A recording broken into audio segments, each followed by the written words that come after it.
Olá, meu nome é Alberto, seja muito bem-vindo e bem-vinda ao canal do e da Dev Eficiente. Você está na playlist onde eu reviso artigo científico, livros e posts que são famosos aí, pela internet, sobre programação e tudo mais. E hoje eu vou voltar mais uma vez aqui com revisão de um post que é famoso lá de 2015, se eu não me engano. Deixa eu só conferir aqui, 2015, de Marty Fowler. Então são dois posts em um vídeo só, na verdade, O primeiro post é o que ele fala de Monolith First, Monolith First. E aí o outro post é com Stefan Tilkov, dentro do blog de Martin Fowler, quando ele fala Don't start with monolith. Monolith. Sei lá como é que pronuncia essa merda, Então um é não comece com monolito e o outro é comece com monolito. Beleza? Eu aqui anotei os principais pontos dos dois textos, para falar para você. Vou deixar os links, obviamente, aqui na descrição do canal, aqui na descrição do vídeo. E aí eu dou a minha opinião sobre os dois textos em si. Beleza? Então, deixa eu só olhar aqui pro lado um pouquinho para pegar aqui, os pontos principais de Martin Fowler no post dele, falando que ele, naquele momento, ele tinha um entendimento, e ele deixa muito claro sobre isso, Ele entende naquele momento, junho de 2015, 5 anos para trás, ou 4 anos e meio para trás, ele mudou um pouco de opinião, Ele tem mais opinião hoje em 2020, tem post dele em 2019, mas eu preferi olhar para esse de 2015, porque eu acho que naquele momento era uma opinião mais forte e continuo achando que ela é atual, olhando para 2020, beleza? Então, o que ele fala, Por que ele cita que prefere começar com o monolito, O que sugere, ou que as evidências que ele tinha até aquele momento, sugeria, e continua sugerindo hoje, pelo que eu já li dele, que é melhor começar com o monolito. Então, ele fala em começar com um sistema de microserviços, basicamente aqui, entendam a arquitetura de microserviços como uma arquitetura distribuída, beleza, gente? A arquitetura distribuída está aí desde que o mundo é mundo, tudo bem? Então, ele fala que é mais lento para começar, com a arquitetura distribuída, ou seja, é mais rápido de começar com a arquitetura monolítica aí, É mais fácil de você entender os contextos, de visualizar as coisas quando está tudo junto. Então, ele comenta que na hora que você está começando, principalmente, não é muito claro para você, essas fronteiras, boundaries aí, É que a galera fala muito do Domain Driven Design. Então, quando você está começando, você não tem muito claro ainda para você o que é isso, então ele fala que é mais fácil de você entender o contexto quando você começa com tudo junto, para depois você entender o que você pode fatiar. Aí tem uma outra coisa que ele fala, que ele ouve muito falar, sobre essa história de monolito modular, Então você pode começar com um monolito, monólito, sei lá, e aí você vai separar bem ali, os contextos, e você já vai criar essa espécie de separação dentro da sua aplicação, Para caso você queira fatiar, você pode pegar esses contextos que já estão super bem definidos na sua aplicação, que roda em um processo só, na monolítica, e você pode separar isso em N aplicações aí, E ele fala assim, que ele ouve muito falar, mas que naquele momento ele não via muita evidência disso, Que não era tão fácil de você conseguir atingir isso numa arquitetura que todo o código rodava dentro de um processo só, Que todo o código estava num sistema só, enfim. Então, para ele, uma abordagem que é mais comum e que ele viu funcionando um pouco mais naquela época era: você começa escrevendo seu monolito, acreditando que você vai conseguir escrever o que precisa ser escrito ali, e aí o tempo vai passar, você vai começar a perceber quais são as mudanças necessárias, quais são os contextos, qual é a parte que pega mais, e por aí vai, e aquela parte você vai naturalmente ter um trabalho para extrair. Simplesmente isso, Só para deixar claro, acho que é uma coisa que eu acredito também, mas enfim, você vai extrair quando você entender o que tem necessidade e você vai pagar o preço de não ter olhado para isso anteriormente. Ele fala que essa era a realidade que ele via mais acontecendo. Beleza? Um outro approach que ele cita no texto dele é o approach ali, que ele fala que é a arquitetura de sacrifício, Então você vai começar com um monolito e aí de vez em quando você pode matar aquele monolito para implementar de novo, baseado na arquitetura distribuída, caso seja, obviamente, necessário, Então é mais uma opinião que ele dá ali no texto dele. Mas, no final, ele mesmo deixa claro, ali em 2015, a diferença grande dele de 2015 para um texto que eu li dele de 2019, 2020, eu não lembro de ter lido ainda, é que em 2015 não estava claro para ele os padrões arquiteturais para uma arquitetura distribuída com microserviços, e parece que em 2019 ali, já tem muito mais informação, né? Ele já colheu muito mais experiência baseado nos contos ali da TW, e aí eles têm muito mais definido como deve ser, né? Quais são os perigos que você vai enfrentar e por aí vai. Mas enfim, mas ele mesmo deixa claro lá em 2015 que ele não tinha certeza sobre aquilo, que isso estava longe de ser, né? Um fato, é assim que tem que ser, né? Você deve começar com monolito, nunca deve começar com arquitetura distribuída. Inclusive ele cita, né, ou coloca outras referências de pessoas dizendo que apoiavam o começo já baseado na arquitetura de microserviços e tal. E no próprio blog dele, né, ele já deixa uma referência, ele atualizou para uma referência, uma espécie de resposta de um outro arquiteto, né, de um outro engenheiro de software super famoso na comunidade que chama Stefan Tilkov, e dando uma resposta falando, né, que para ele você não deveria começar, né, por que você talvez não devesse começar com o monolito. E aí tem uma coisa que é importante, né, usando o mesmo tom de Martin Fowler, agora eu já vou trocar de post aqui, né, Stefan Tilkov fala que não é de novo, né, não tô batendo martelo, pum, é desse jeito que tem que ser, né, porque todo mundo que realmente estudou sobre o assunto, né, que realmente experimentou, praticou de alguma forma, né, praticou de maneira deliberada ou teve a oportunidade de jogar o jogo da vida real, você sabe que as suas verdades, elas são sempre temporais, né, que as suas opiniões dependem de contexto, obviamente, e a pessoa está sempre aberta a mudar de opinião, né, então ninguém bate o martelo para nada, obviamente, né? Quem entende de alguma coisa dificilmente bate o martelo para alguma coisa. Quem não entende aí fala que é desse jeito e pronto, geralmente. Então, o que ele fala, né?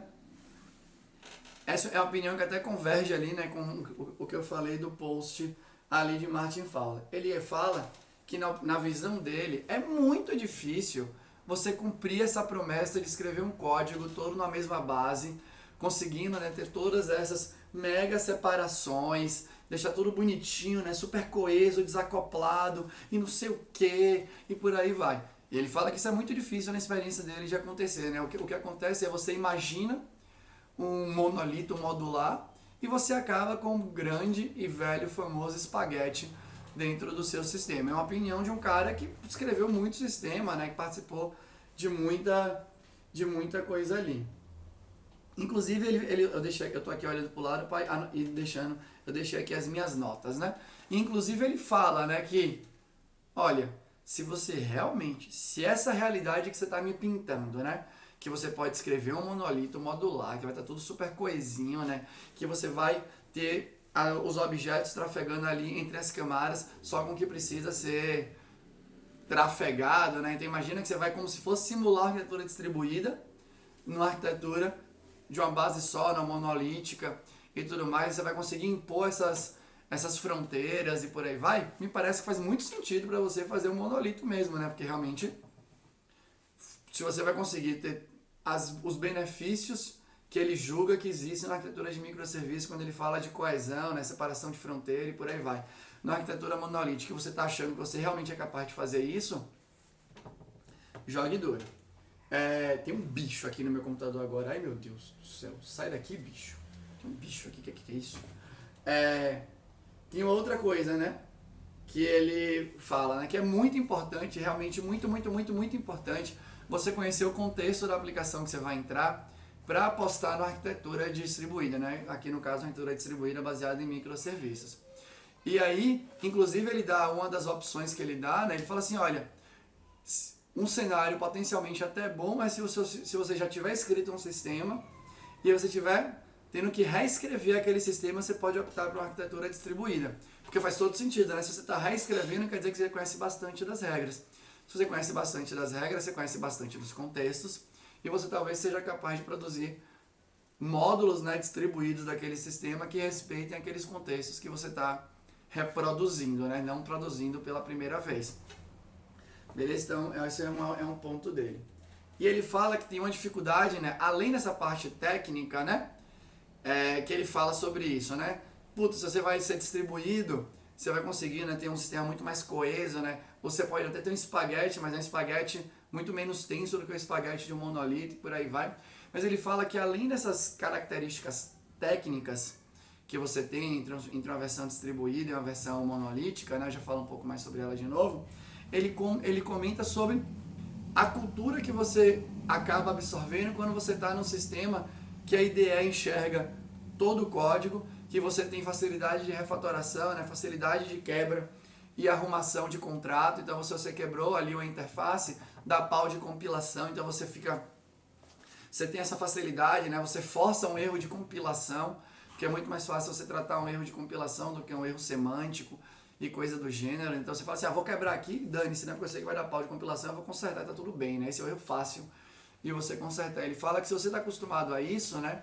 A todo esse apoio, é muito difícil quando você vai começar um sistema com arquitetura distribuída, você ter que mudar a sua chave, né? Quando você agora altera se a gente está falando aqui de comunicação via HTTP, por exemplo, pode ser até com uma comunicação com algum protocolo específico ali que você queira, né, que seja mais performático do que o HTTP em si. Qualquer quebra que você faça na interface pública, né, no endpoint ali, né, no método que vai ser acessado remotamente, ferrou. Se você quebrar ali, você vai ter que comunicar, né, você vai ter que ter esses testes de contrato e por aí vai, para conseguir garantir que as coisas estão meio que funcionando. Você vai ter que publicar o seu contrato em algum lugar, né, comunicar, enfim, para conseguir sincronizar as trocas ali, né, ou então suportar a evolução do contrato e por aí vai. E aí ele comenta, né, que é uma mudança, inclusive, de cultural, né, que você tem que trocar a sua mente, né, você tem que se acostumar, obviamente é verdade, né, você tem preocupações novas que você não tinha antes, você precisa se acostumar a se preocupar com isso, né? Você precisa internalizar na sua memória aqui de longo prazo, né? Que essa é uma prática de código regular que você vai ter que tomar conta ali. Beleza? E aí, né, voltando para o fator técnico, ele cita, né, que puta, você agora tem essa facilidade de deploy, né? E aqui é facilidade e não facilidade, né? Você tem múltiplos deploys que precisam ser feitos, isso é dificuldade, mas você tem a facilidade de fazer um deploy específico, né, daquele sistema. E aí tem aqueles argumentos básicos de escalabilidade, né? Você pode escalar um ponto ali da sua arquitetura. Se você vai distribuir o seu time entre vários módulos, então é mais fácil, né? Você seguir aquela linha e você ter times menores, supostamente, né? Na opinião dele, você tem esses times menores distribuídos entre os projetos, então é mais fácil de fazer a gestão do código, né? E por aí vai. E aí todo mundo geralmente usa aquela frase, se eu não me engano é da Amazon, né? Que você não pode ter um time maior do que pode consumir uma pizza ou algo do gênero. Todas essas coisas aí que a gente de vez em quando ouve alguém falar e acredita. Simplesmente acredita. Ou pega qualquer tipo de referência para justificar ali a sua opinião. E aí, né?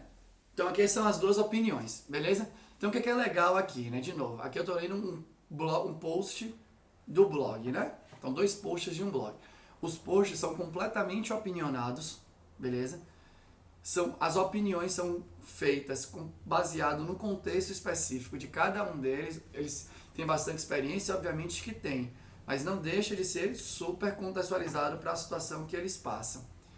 E aí, né, você sempre tem que ficar com isso na cabeça, né? Você tá pegando aqui a opinião de alguém que, assim, opinião de novo, né? Cada um tem a sua, você pode dar a sua quando você quiser, que nem eu vou te dar a minha agora.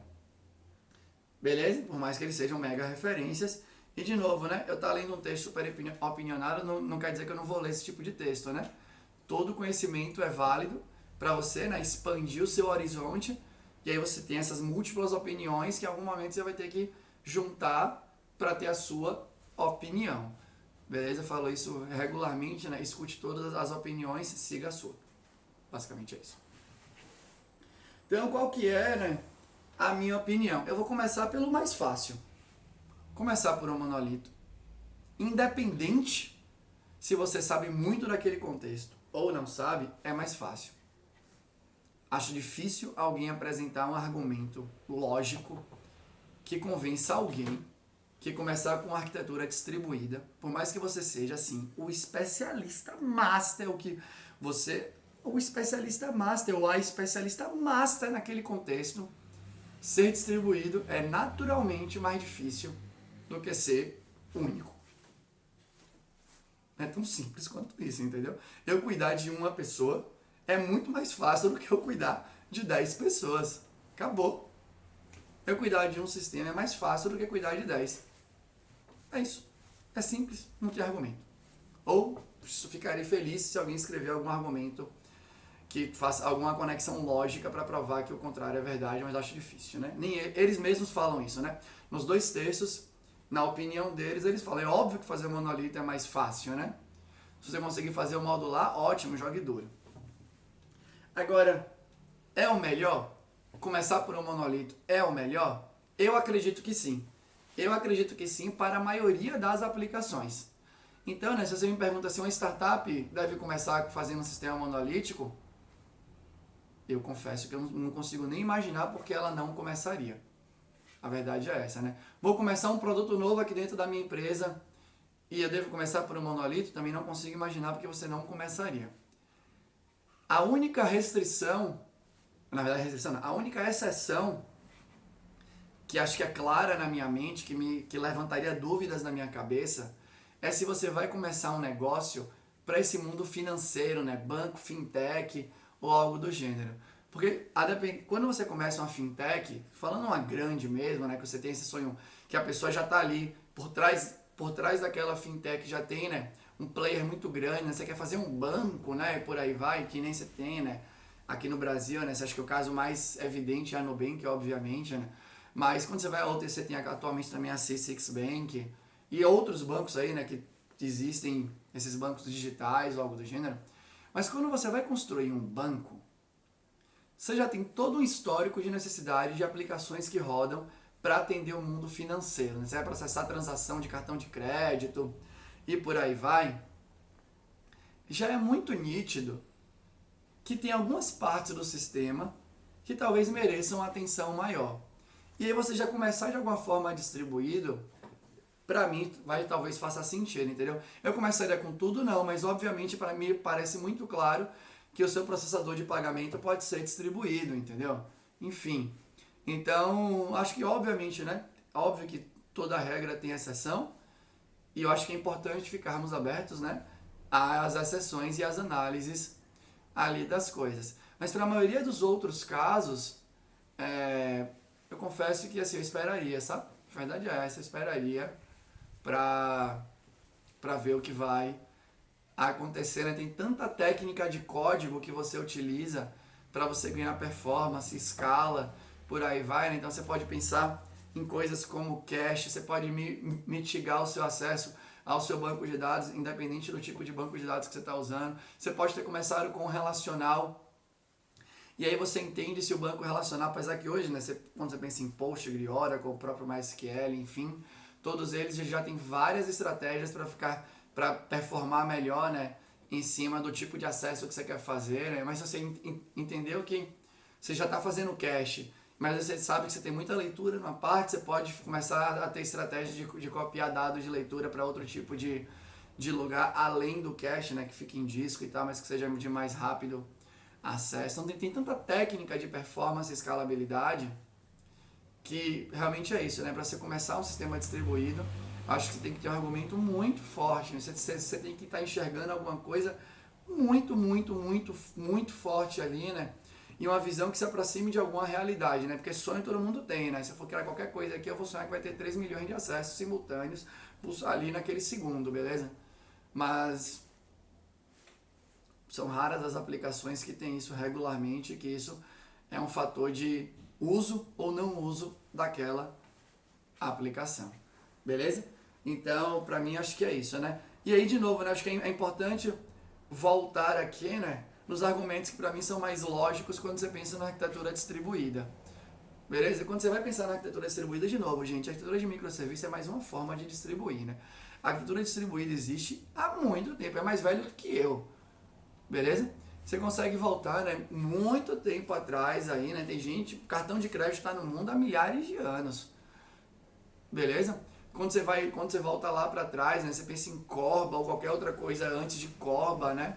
Lá dentro do mundo Windows era Decon ou algo do gênero, aí você passou por EJBase e por aí vai, né? Você tem o próprio, quando você nasce, quando uma aplicação web nasce, a própria estrutura de uma aplicação web é uma estrutura distribuída, né? Você tem um cliente que faz uma requisição para uma entidade do meio que geralmente a gente chama de servidor, né? Então você acessa o servidor ali, e aí do seu servidor você vai acessar uma outra aplicação que geralmente é seu banco de dados. A gente, nesse cenário super simplista, a gente já vê ali os gargalos, né? Então você tem um tempo de request da máquina do cliente para o servidor do meio. E geralmente você tem um gargalo ali, né? Quando você quer tratar a performance, você trata muito performance no cliente, né? A melhor requisição é aquela que não é feita. Aí você tem todo esse suporte do HTTP para conseguir evitar de fazer requisições, né? HTTP2 para facilitar a requisição, enfim. E aí você sabe que os gargalos geralmente estão nessas comunicações, né? Entre o cliente e o servidor de aplicação em si, né? O servidor que roda a aplicação, e entre o servidor que roda a aplicação e o banco de dados. Se numa aplicação trivial como essa, né? Simples como essa, na arquitetura simples como essa, você já tem os gargalos por conta da distribuição. Imagina quando você pega o seu servidor que roda a aplicação e distribui ele em N aplicações. É óbvio que é mais difícil. Beleza? Então quais são as coisas que ficam mais difíceis na comunicação? Porque você pode se comunicar por HTTP entre os serviços, mas aí você começa a pensar, mas se eu estou na mesma rede, por que eu vou usar HTTP, que é um protocolo, né, que coloca N camadas em cima da comunicação, quando eu posso usar um protocolo direto? E aí você cai, né, para esses protocolos em cima do Google, por exemplo, que me fugiu agora aqui o nome, ou qualquer outro protocolo, né, qualquer outro tipo de RPC, que seja mais direto, né, mais rápido de fazer invocação, né, que usa algum tipo de protocolo binário e por aí vai, para você comunicar entre os sistemas. Mas é óbvio que isso é mais difícil, né? Você já está botando outra camada, outra coisa que você tem que aprender. Você tem a lerdeza, que é intrínseca aí, né, a sua distribuição independente do protocolo de acesso. Então você colocou isso, você tem que pagar esse preço.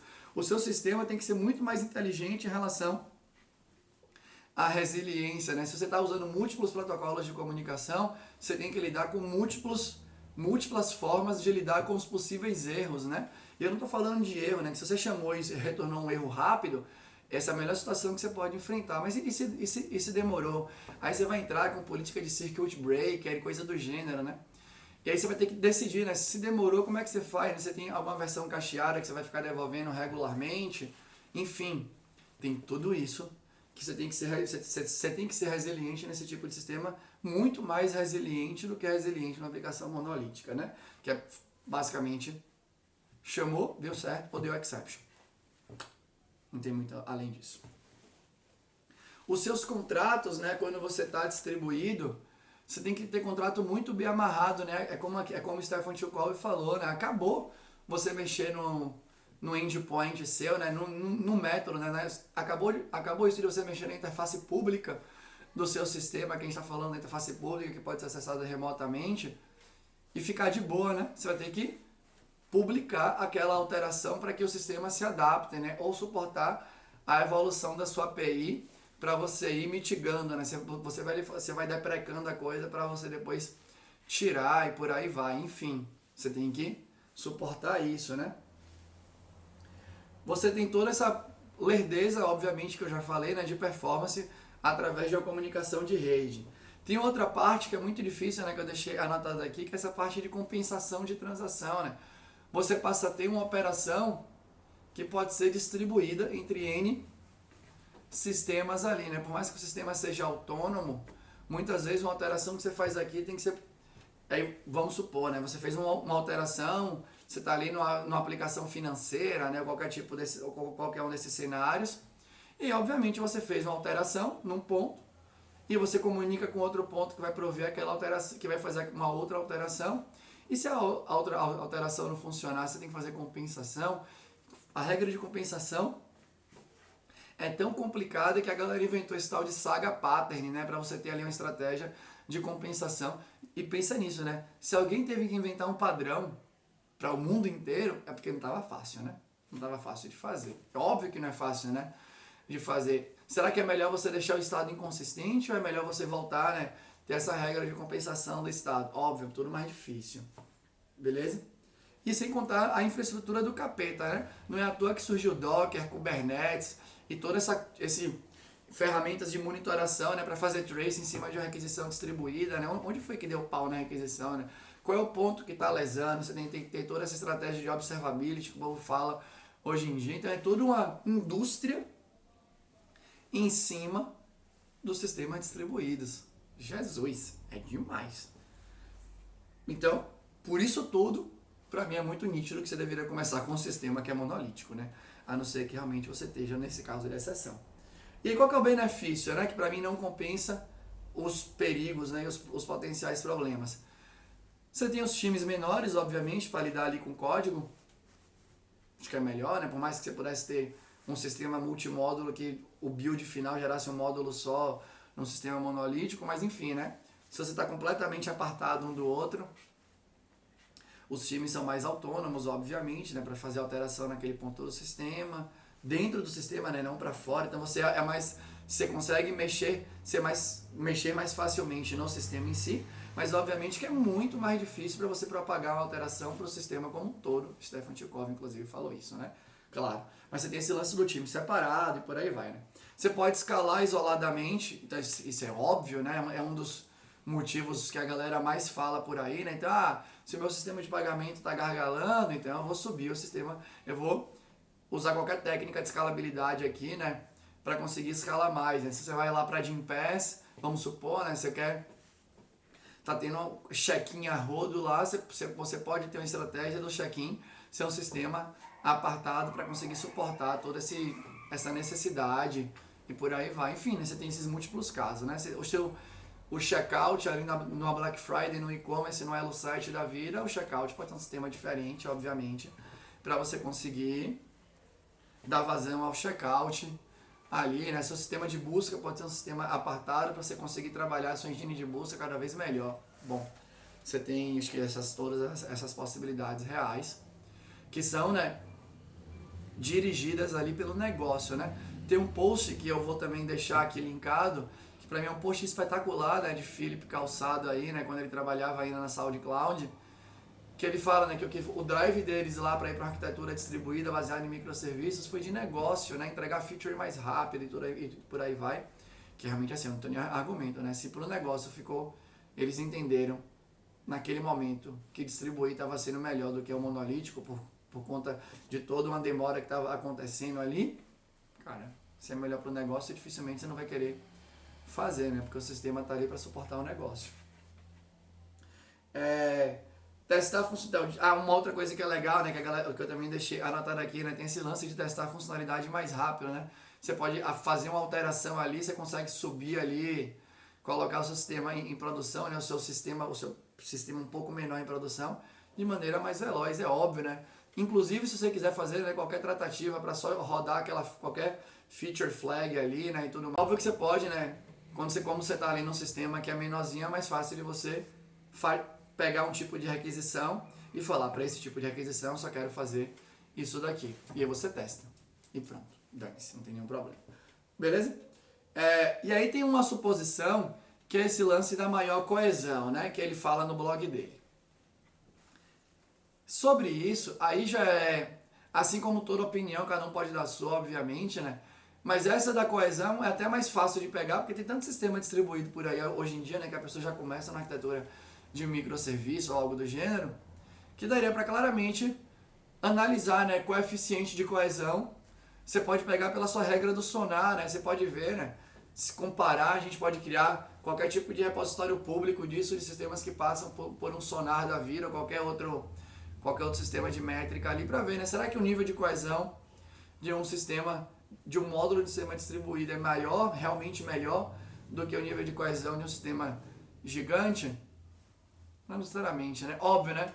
Uma coesão ruim num sistema de 400 linhas é muito melhor do que uma coesão ruim, né, e acoplamento bizarro num sistema de 400 mil linhas. Sem dúvidas. De novo, né? O que pega aqui é 1000 sistemas de 400 linhas é melhor do que um sistema de 400 mil linhas? Só o tempo vai dizer. Beleza? Eu acho que não é.